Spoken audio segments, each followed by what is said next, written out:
ezweni okanye kwaIsrayeli bekulawula isono indlela engcwele ibisithe lingaziwa. Hallelujah. Now ma ethetha uIsaya kule ndawo ethetha eprofeti lwethi kukhona kuyoba khona indlela. Leyo ndlela leyo kuthiwa ukubizwa kwayo indlela engcwele. Hallelujah. Now Isaya ke uprofeta abazalwane ngamaxesha azayo beprofeta ngalamaxesha ethu. Hallelujah. Hallelujah.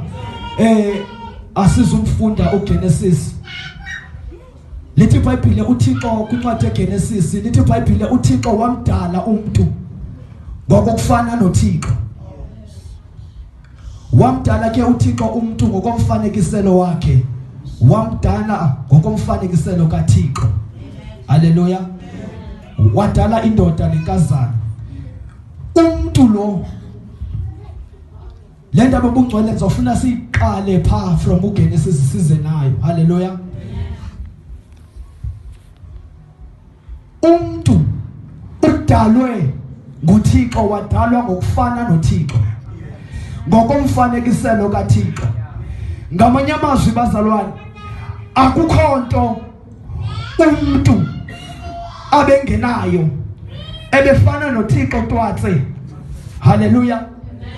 Wamdala uThixo umuntu wamnikeza amandla, wamnikeza ubukhosi phezu kwendalo yakhe. Hallelujah. Wamdala ngokufana naye. Ngamanye amazwi umuntu ebefana noThixo twatse, ebebethi uThixo xa efuna uzibona uba unjani ahambe aye indene ayojonga umuntu amdalileyo. Hallelujah. Umuntu lona ngamanye amazwi ebesisipili sikaThixo. Uma uThixo efuna ukuzibona ukuzibuka ukuba unjani ebesiya kuAdam noEve afike ajonge. Hallelujah. Xa ejonga uAdam afike abone yena kuAdam. Hallelujah.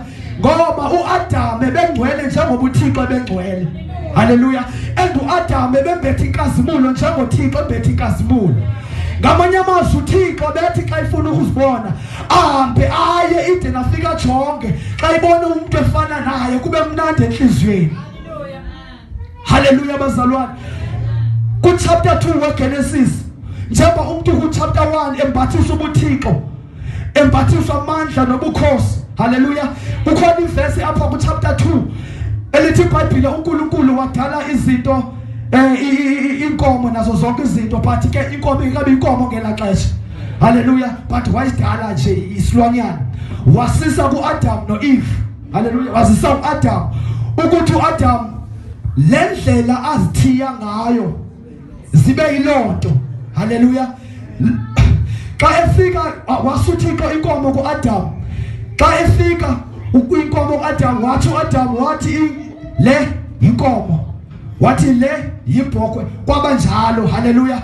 Ngoba umuntu lona bembethe ubuThixo. Hallelujah. Ku chapter 2 ke ma ethi izinto uAdam siyambona epractice ubuThixo bakhe abunikwe nguThixo. Nikhona bazalwane. Wazithi izinto ngamagama azo zabanje ngoba bekunjalo. Hallelujah. Kwenzeka ingxaki ku chapter 3. Hallelujah. Ku chapter 3 siyambona umuntu elukuhlwa inyoka esiwa umuntu. Hallelujah. Ewele sonweni badla kumthi kwangafananga badla kuwo. Badla. Now bahlumuka ingubo. Hallelujah. Kwalahleka ingubo leyo ubuThixo bebembathisiwe.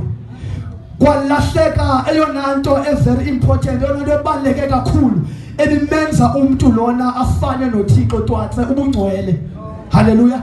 Kwalahleka yonke lonto umuntu kwaqala ke ngoku kwavuka ubuthaba between umuntu noThixo. Uma ngabe efika uNkulunkulu ejonga uAdam. Hallelujah. Akazibona kuAdam. Hallelujah. Wamkhupha uThixo umuntu kuAdam eEden ngenxa yesono. Amen. Ngoba le isono yafika yathatha lento emntwini menza afane noThixo ubungcwele, yamexuthela inkazimulo yakhe. And number 3 yamxuthela amandla ne glory to Jesus. Hallelujah. Hallelujah. Now wenza ke uThixo ezama ngandlela zonke ukubuyisela umuntu endaweni. Siyambona uMoses esiza nemithetho, nikeza umthetho uMoses ukuthi abantu mabagcine lemithetho babagcinele babayigcinele imithetho bazokuphila ngayo. Haleluya. Ngoba uNkulunkulu lento bezama babuyisela kule ndawo abafuna kuyo, ebezama babuyisele ebungcweleni. At that time ke ngoku bese kutyhutyha isono emhlabeni, and lapho kutyhutyha khona isono kutyhutyha ukufa, ngoba isono sikukufa and umvuzo wesono kukufa. Now uNkulunkulu bazalwane, mawufunda incwadi kaJohane chapter 3 verse 16, lithi uThixo wenje nje ke ukulithanda kwakhe ihlabathi wancama unyana ekuphela kwamzeleyo, so that abakholwa kunyana bangatshabalali kodwa basindiswe babe nobomi obungunaphakade. Haleluya. Ngoba umuntu lona before kufika unyana ebephansi kwesono, ebephansi kokufa, umuntu lona ebephansi kwentshabalalo before kufika unyana. Wenje ke uThixo ngenxa yokumthanda umuntu wathumela unyana wakhe kuphela kwamzeleyo, so that umuntu okholwayo kunyana asindiswe angalawulwa kukufa. Nikhona bazalwane?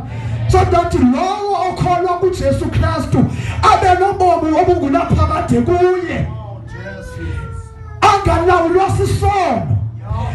Ngoba xa ilawulwa sisono ulawulwa kukufa. Now uJesu uthi ndizela lento so that babe nobomi obungunaphakade and babe nabo ngokugqithiseleyo.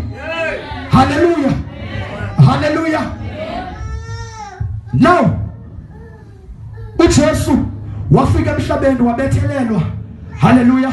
Lithi iBhayibhile wazithathela kuyizono zethu.